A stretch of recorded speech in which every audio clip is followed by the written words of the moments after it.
본 영상의 내용은 일반적인 건강 정보를 바탕으로 제작되었으며 의사의 진단이나 치료를 대신할 수 없습니다. 기저질환이 있는 분은 식단 실천 전 반드시 전문의와 상의하십시오. 안녕하세요. 여러분의 건강한 100세를 응원하는 황금빛 시니어 TV입니다. 여러분 오늘 식사 때 국물 드셨나요? 김치찌개, 된장찌개 아니면 시원한 콩나물국까지. 우리 한국인에게 국물 없는 식탁은 상상하기 어렵습니다. 특히 입맛이 유독 없는 아침이나 온몸이 으슬으슬하니 기력이 떨어진 날에는 뜨끈한 국물에 하얀 쌀밥 한 덩이 툭 말아서 그 위에 잘 익은 김치 한 점 얹어 먹는 것만큼 행복한 일이 또 없죠. 속이 확 풀리면서 아 이제야 살 것 같다는 소리가 절로 나옵니다. 그런데 여러분, 이 행복하고 든든한 한 끼가 사실은 여러분의 몸을 서서히 지치게 만들고 있다면 믿으시겠습니까? 특히 60대 이후에 우리 몸에는 이 습관이 보약이 아니라 때로는 건강에 해로운 영향을 줄 수 있습니다. 혈압 관리를 어렵게 하고 혈관 탄력을 떨어뜨리며 심지어 혈당 조절을 방해하는 주요 원인 중 하나가 바로 이 국물에 밥 말아 먹기입니다. 오늘 영상에서는 우리가 평생 정이라고 믿어왔던 이 식사 습관이 왜 시니어 건강에 주의가 필요한지, 그 과학적 이유와 함께 어떻게 하면 국물을 건강하게 즐길 수 있는지 30분 동안 아주 깊이 있게 파헤쳐 보겠습니다. 이 영상이 끝날 때쯤 여러분의 식탁 풍경은 건강을 향해 완전히 바뀌어 있을 것입니다. 왜 국물에 밥을 마는 것이 60대에게 그토록 주의가 필요할까요? 그 첫 번째 이유는 바로 나트륨 과잉 섭취의 위험 때문입니다. 대한민국 국물 요리는 기본적으로 염도가 상당히 높은 편입니다. 평소에 국물과 밥을 따로 드시면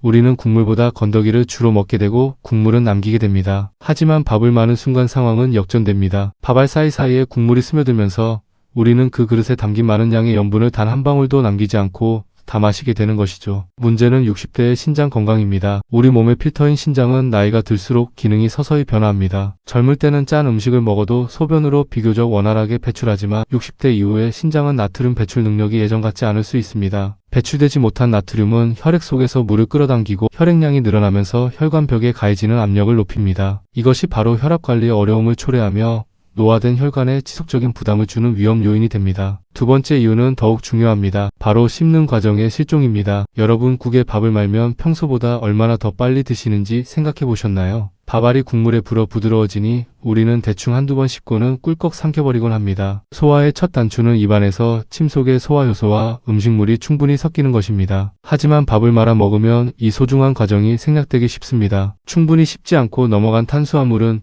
위장에서 소화되지 못한 채 장으로 내려가고 이는 곧 혈당의 급격한 상승을 유발할 수 있습니다. 췌장은 갑자기 들어온 대량의 당분을 처리하느라 과부하가 걸리고 결국 소화불량과 혈당 불균형이라는 두 마리 악재를 동시에 불러올 가능성이 커집니다. 나는 조금밖에 안 먹는데 왜 자꾸 배가 나오고 혈당 관리가 안 되지?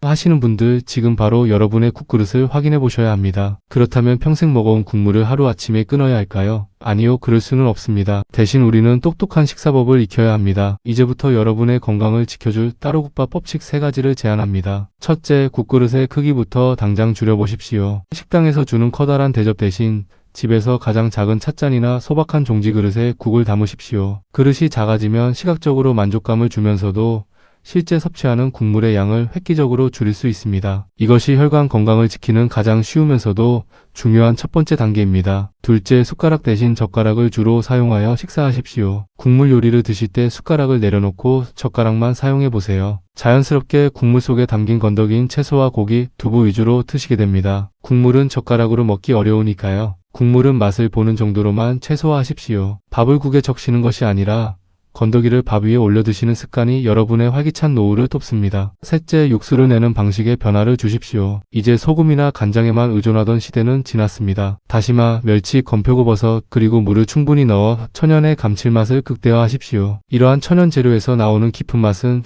염분이 적어도 뇌에 만족감을 줍니다. 특히 말린 표고버섯은 비타민 D 성분이 함유되어 있어 시니어분들의 뼈 건강 관리에도 도움을 줄 수 있으니 일석이조의 효과를 누릴 수 있습니다. 존경하는 시청자 여러분, 오늘 긴 시간 동안 국물 섭취 습관이 건강에 미치는 영향에 대해 깊이 있게 이야기 나누었습니다. 제가 국물을 절대 먹지 말라고 말씀드리는 것이 아닙니다. 우리 몸의 건강을 유지하기 위한 현명한 거리두기가 필요하다는 뜻입니다. 오늘 당장 저녁 식탁부터 밥그릇과 국그릇을 확실히 분리해보세요. 처음에는 밥이 퍽퍽하게 느껴질 수도 있고 뭔가 허전할 수도 있습니다. 하지만 딱 일주일만 참고 따로 국밥 식사법을 실천해 보십시오. 아침마다 느끼던 몸의 무거움이 완화되고 컨디션이 회복되는 것을 몸소 경험하게 되실 수도 있습니다. 건강은 대단한 보약 한 첩으로 완성되는 것이 아닙니다. 매일 마주하는 식탁 위에서 내가 내리는 작은 선택들이 모여 건강한 노후를 만듭니다. 국물 속에 숨겨진 과도한 나트륨 섭취의 위험에서 벗어나 이제는 건더기의 풍부한 영양을 즐기는 지혜로운 60대가 되시길 바랍니다. 오늘의 이 긴 이야기가 여러분의 건강관리에 든든한 지침서가 되었기를 바랍니다. 이 영상이 도움되셨다면 국물을 즐겨 드시는 주변 분들에게도 꼭 공유해주세요. 그 작은 관심이 소중한 분들의 혈관 건강관리에 큰 힘이 될 수 있습니다. 다시 한번 말씀드리지만 본 내용은 일반적인 건강정보이므로 개별적인 증상이나 질환이 있는 분들은 반드시 전문의의 상담을 받으시길 권장합니다. 여러분의 매일이 활기차고 평안하기를 진심으로 기원합니다. 끝까지 시청해주셔서 감사합니다.